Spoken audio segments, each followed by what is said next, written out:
You're listening to Stand Out Get Noticed, episode 183.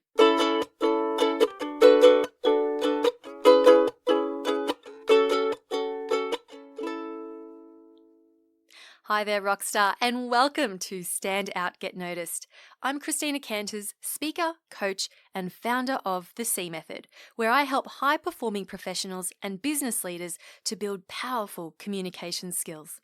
You can learn more at thecmethod.com. Now, each week on this podcast, we address a different topic to help you build a success mindset, present yourself with confidence, build strong relationships, and be an all-round better human.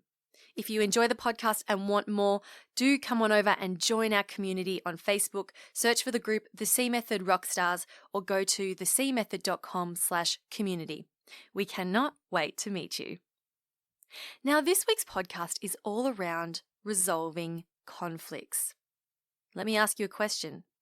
Are conflicts at work having a negative impact on your productivity, your relationships, and your well-being? Then we all have that person or maybe group of people that can tend to make life really difficult for us, and we just can't seem to get along with them. Now, this is what this podcast is all about, and I'm very excited to be welcoming my guest, Sally Winky, who is a professional mediator and conflict management specialist. This is actually a repeat of an episode that I did. It was episode 146, where Sally joined me. And I'm sharing this episode again because I believe being able to resolve conflicts is such an important skill to be able to develop. Now, Sally is a true expert in this field. She has over 25 years of dedicated experience in conflict management, coaching, mediation, group facilitation, and training. Her work involves transformational change, where she helps people engage in meaningful and effective conversations to better manage the conflict that exists both internally, so that's within yourself, and externally, which is between parties, whether it's two people, a team, or an organization. Now, her company is called Momentum Changing Mindsets, and she also runs transformational retreats as well, which I will link to in the show notes. Now, in this conversation, we talk about why conflict occurs, how to manage external conflict, as well as internal conflict, which is what we do when we feel an inner disturbance, like like anger, frustration, etc., and the transformational benefits that come from managing it effectively. So if you're struggling to deal with conflict, maybe you just want to avoid it completely and not even have that conversation. Maybe you don't want to bring up that issue with someone, or maybe you reacted badly to a situation, or maybe every time you bring something up with someone, you end up in an argument, or you find yourself getting anxious, annoyed, or frustrated by a certain person's behavior, then this is a must-listen episode for you. Okay, are you ready to be courageous? Let's dive in and meet the wonderful Sally Winky. I've done thousands and thousands of mediations, literally, but the one today that springs into mind was a mediation between two truck drivers, and they owned a business together with their wives. So 4 people were present, and before the mediation I couldn't have them in the same room together because the conflict was so intense. They were waiting in separate rooms.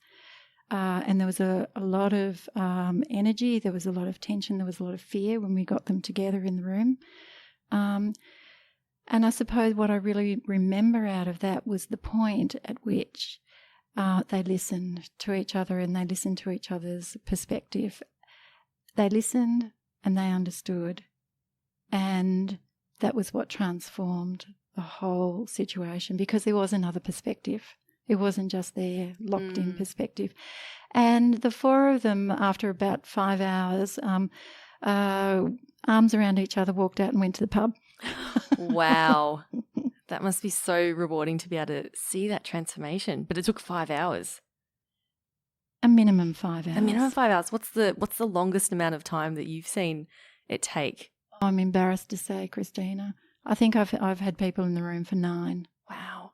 That's too long. But that shows stamina though and determination to get and hope. and hope. Yeah, it's you like I can believe see in it. you guys. You can do this. You Yeah, got this. Yeah. So let's quickly talk about what conflict actually is. How do you define conflict, and what separates it from maybe having a healthy debate over something? At what point does it turn into conflict? So it's a really good question, because conflict is natural and it occurs around us all the time. It's happening every minute, every hour of every day. And so when I sit and listen to somebody, I'm almost looking into them, and I'm seeing a picture. So there's something that triggers us. It gets in and underneath our skin, and we get a reaction. It's usually a physical reaction. And we get that reaction because something that we value, something that we need, or something that we identify ourselves with is threatened, challenged, or undermined. So it could be a value around respect. It could be a value around honesty. It could be a value around trust. And as you know, there are hundreds of values. But commonly that happens in the workplace. The other, or it could be the need to be seen for who you truly are, the need to be treated with respect, the need to be valued as a person and a professional. Or it could be an identity piece around belonging, belonging to a team, belonging to an organisation, the identity around being very professional, about being hardworking, about being good at your job. Wow, there's so many. So many. But they're the common ones that you see in the workplace. And the deeper it is in the person, the more profound the emotional, the physical, emotional and behavioural impact. So you see the person experiences a physical response, and then they experience an emotional response, and then there's a behaviour. And the behaviour 9 times out of 10 is avoidance. So people avoid. So they don't address the issue. They don't address the issue. They sit with the discomfort. They sit with the pain. They sit with the stress. They sit with the narrative that's created in their own mind about the other person. And then what happens when they continue to hold on to that? How does that manifest ultimately? So conflict is internal or external. Okay. So when it stays internal, that's when it's a real worry, because that's when you see unwellness. That's when you see high levels of stress. That's when you see high levels of psychological distress, which manifests in physical illness. So it can stay internal or external. You can see it expressed as arguments, volatility, behaviour which is called bullying, behaviour which is called threatening, or you see the total avoidance. Like I said before, it's like people, they're turtles and their heads go back in like that, and they just stay in their little shell. Yeah, it's that wall of protection, or that little bubble of protection where it's like, hey, I'm going to put these walls up and you can't hurt me by continuing to do what you do, because I'm protecting myself. Yep. When we do have these feelings of discomfort come up, when we do feel like our values are being challenged, what can we do to then manage that internal conflict, or even prevent that internal conflict from coming up? So we will feel it, and you do feel it as a physical sensation. What I would say to people is just sit with it. Sit with it, see if it persists. If it persists for a day, then you need to do something about it. So the skill is in noticing within your own body, oh, look, this doesn't feel right. And don't ignore it. If you ignore it, it'll only get worse, because our minds are tricky little things. And what our minds will do is they'll create a story, and the story is not always correct. In fact, quite often incorrect. So if I'm sitting with you and you say something that offends my values around fairness, and so I feel this disturbance in me because it's a really strong value of mine, fairness and equity. And then later on in the day, you say something else that is another challenge to that. If I don't address it with you, then what's likely to happen is that my mind will create a story and say, well, Christina's a racist, or she's unfair, or she's judgmental. And what happens with our brains and the negative bias is that it will search and it will look for evidence to support that story about you, which isn't right. So that's why it's so important to have these conversations and to check out our assumptions, to talk about how we're feeling. Yeah. And if we are able to have these conversations, these difficult conversations, and address the conflict and work through them, apart from getting it resolved, are there any other benefits to it? What's on the other side of this resolution? So what's on the other side is this fantastic feeling where you just feel the tension just come off your shoulders and just drift off you, move off you. Not even drift, it's wash off you. And there's this liberating feeling of freedom. And also you feel good about yourself because you've spoken up, you've stood in your power, and you haven't stayed silent. Amazing. Now, I'm sure everyone's wondering, okay, how do we do this? What do we do? Because I'm sure there are a lot of listeners who have, maybe there might be one person at work. It might be their boss. It might be a colleague. It could be a family member or a friend that they have to see all the time. If someone has these conflicts within them with this person, what are their first steps to then resolving it? So this is a really big question and it's a big answer. So I'll try and make it small, because it can be 6 sessions of coaching beforehand. Oh, absolutely. So it's about getting spacious. So what I mean by spacious is sitting and being quiet and breathing and just settling into the moment. That's the first thing. The second thing is to ask yourself, is it possible that there's another perspective on this? What might the other person be thinking? What might be the experience for the other person? What might be going on for them? That's the second step. The third step is to, we talk about first person, second person, and third person. So the first person is when you're in yourself and you know your own angst and your own pain. What I just said then was second person, thinking about what might be going on for that person. Third person perspective is when you come up like you're in a balloon, hot air balloon, and you look down on it. And you look down on it with a little smile on your face, and you look down and think, what is going on between these two? What are we both contributing to this problem? Right. So it's getting like an outsider's perspective. An outsider's perspective. So you do that.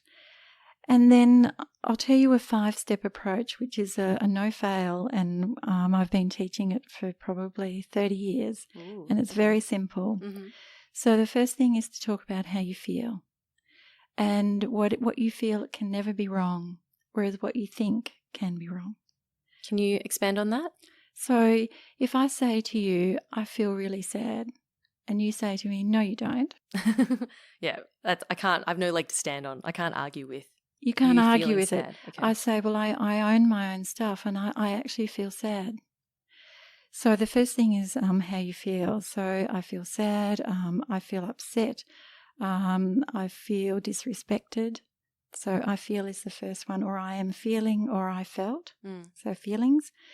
The next one is about. So it's about the situation. It's the facts of the situation. I'm feeling sad about the way that you walked past me in the corridor yesterday and didn't acknowledge me and didn't say hello. So it's the facts. So that can be about or when. The third one is because, and then you explain. Because Christina, I really care about you, and my friendship with you is really important. Okay, so that's the rationale, the because. And then the fourth one is what I would prefer. So preference, what you want or need. So then I'd say I'd really prefer that you just acknowledge me, even with your eyes. You may be busy, but just acknowledge me. And then the consequences, positive and negative. If you do that, then it will make me feel really good and it will be good for our friendship. If you don't, then I know what happens in my mind, and my mind will start creating a story that you don't like me and that our friendship isn't important. So they're the 5 steps. Feelings I feel, about or when, because, what I would prefer, and the consequences. I have a question about the second point. Mm-hmm. When you say, okay, these were the facts of the situation, what if the other person was to disagree? So if you said, the way that you walked past my desk and you ignored me, what if the other person said, no, I didn't? I don't ignore you. How is there a different way we can phrase that that statement, or can we make it in a way so that the other person can't dispute it? Or, how do we get buy-in from them at that point of the conversation? So it's perfect what you've said, and that's why you don't start with, when you walked past my desk, you did that, because right then and there someone will say, no, I didn't. Okay. If it is the second part of it, what I would say is, I realise we have different perspectives. What I'd like to do, if it's okay with you, I'd just like to talk to you about what's happening for me, and then I'd really like to hear what's happening for you. Okay. What would be an example of an ineffective way to bring that up with someone? An ineffective way? Yeah. Christina, why do you ignore me all the time? And why do you just walk past me? Okay, so if someone said that to you, let's say, the general you, if someone says that to you, what would be an effective way of then dealing with that? Because I imagine a lot of people would immediately get defensive and go, what are you talking about? Like, I don't do that. Why are you being so sensitive? What is a more effective way of responding to something like that? So I'm no saint, and I no, you didn't say it, and I don't. My reactions are the same as everybody else's. So internally, I'm reacting the same, and I'm upset, and my heart rate's going fast, and I'm getting hot and sweaty when I get that attack. However, I have had 30 years of working in this business, so I've learned a few things. So I have the same response, but then I would breathe, and I would center myself, and I would do this really quickly. I'd feel my feet on the ground. I'd breathe. I would open myself, and I'd say, can you talk to me about it? Can you tell me more about it? What it's like for you? What happened? Because I'm really curious. I am absolutely really curious about what I'm doing that had that sort of impact on you. I want to be better. So it's open, it's curious, and it comes from an absolute desire to show up in the very best way in this world that I possibly can. Do you know Robert Kiyosaki? No. He wrote Rich Dad, Poor Dad. And a lot of, even though his books are about finance and investing and money, a lot of it is mindset focused. And, he says a lot of people buy and invest with their emotions. They don't look at the facts. And one of the quotes from the book that really stood out to me was, every day, be prepared to be bigger than your smallness. That's great, isn't it? That really spoke to me, because I believe that, we can't help our external circumstances. Things are going to happen. Other people are going to yell at us. Someone's going to cut us off when we're driving. And we have the choice. Are we going to be the small version of ourselves, the one that gets angry and frustrated and yells back and, gives them the finger? Or are we going to be prepared to be the bigger version of ourselves and do exactly what you just said, which is take a step back, try to be the best person you can be in that situation? And if we go back to the internal conflict, so my identity is that I do that I'm able to step back, I'm able to breathe, I'm able to respond in a professional way. If I don't, then that's an absolute trigger to my identity. I'm triggering my own identity. Does that make sense? So then I get all this tension and anxiety within me because I'm not behaving according to my preferred view of my higher self. Right. Wow. I can imagine how that could occur in people who see themselves as, a very loving, kind, generous person. And when they get triggered and they snap, they say something that's out of character, and then afterwards they feel awful. They feel terrible and they beat themselves up for a long time after it. That's why it's so important to empower people by giving them skills for how to do it, how to manage tensions in the right way. The techniques that you mentioned earlier, the 5 steps to having these conversations, do these work with everyone? Do they work with everyone? Sometimes it's hard in the workplace, in a very corporate environment or a very sort of male energy environment to use the words I feel. It's a challenge. And I would still encourage people to use that word. Okay. It's if they really can't, then they can use the I think if it's really difficult for them. Because there are some environments where the attack would be quite significant if you used words like I feel. So if you approach someone and said, I feel this way, they wouldn't respond to it well? Is that what you're saying? There are some occasions when people don't. They don't relate to it.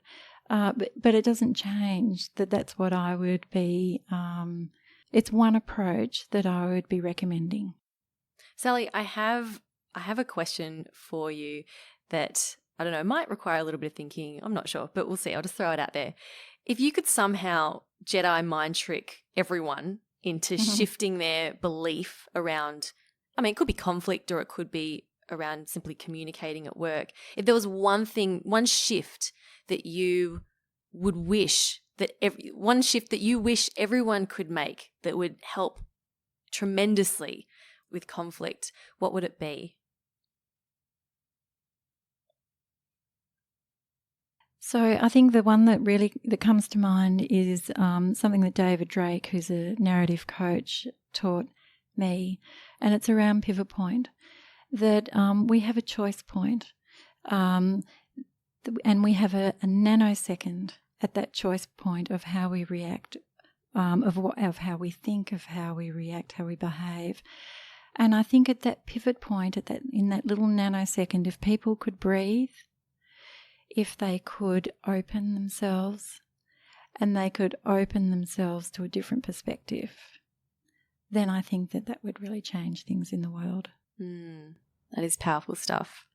So for everyone listening, that would be my challenge for you. If you were to walk away from listening to this podcast, I would love if you could, take this into your workplace or into your family or wherever it is where you might find some conflict, and see if you can do just that. Open up, be open to that perspective, that different perspective.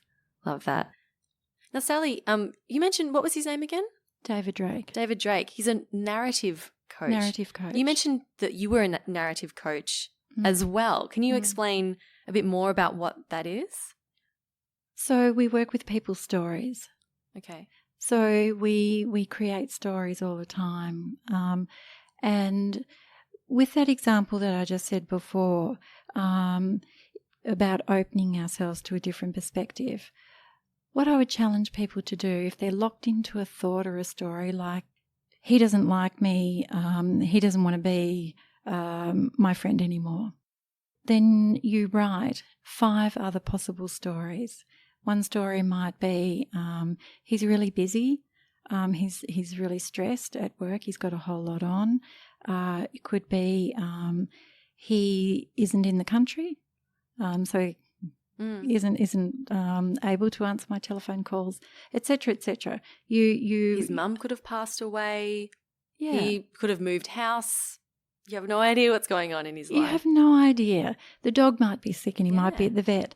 So your narrative is not the only narrative. So what narrative coaching is about is helping people at the right time, because it's so important, Christina, to listen to someone's experience and the story, because that story is absolutely real for them and very, very painful. So you listen, and then it's at the right time, gently helping them open their eyes and see another story and another way of approaching the situation or another way of being. Is that something that you do on your retreats as well? Yes. Awesome. Tell us about your retreats, because I know you're really excited about this. You can tell we are so excited. Yeah. So Bali on the 5th of April, we take people away for 6 nights and 5 days to this amazing place called the Zen Resort. And it's a combination of group workshops and one-on-one coaching. In the group workshops, we're giving people theory, and we're talking about, similarly to what we've talked about here today, what happens with conflict, how and why does it occur, the change process, about what happens to us when we're wanting to change from one way of being to a new way of being. And that involves people stepping into their power, and that involves courage, strength, bravery, determination, tenacity, all those things. If I can say it in an essence, it's about helping people to connect with who they truly are, their authentic selves, firstly. And then what is it that they're hoping for? How is it that they want to be? What's the next chapter of their life? What is it that they're wanting to emerge into? So it's helping them to see that and helping them to identify with it, helping them cross over a really big edge, which can be very scary because change is scary, and then helping them integrate that change into their life.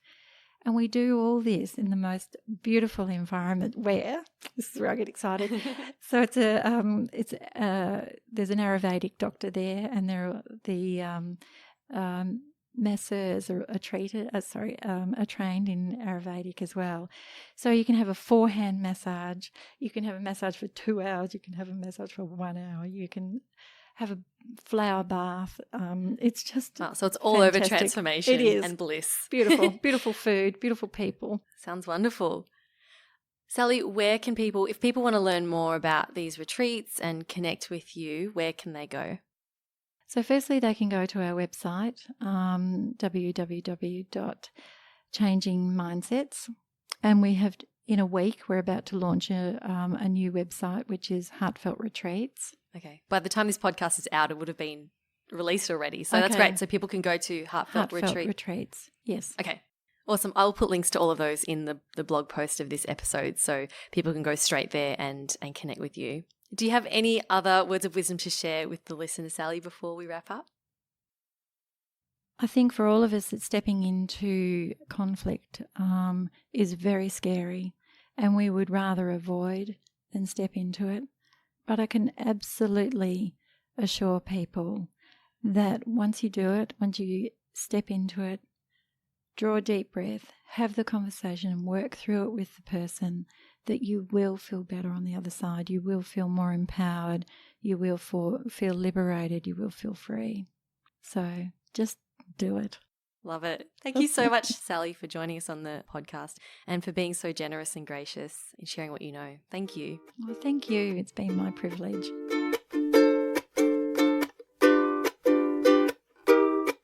A big thank you to Sally Winky from Momentum Changing Mindsets for being such a generous guest on the show this week. I just love her calming energy. And I'm sure that if I needed someone to mediate a conflict, I would absolutely want to get her in to, bring the energy into a good place.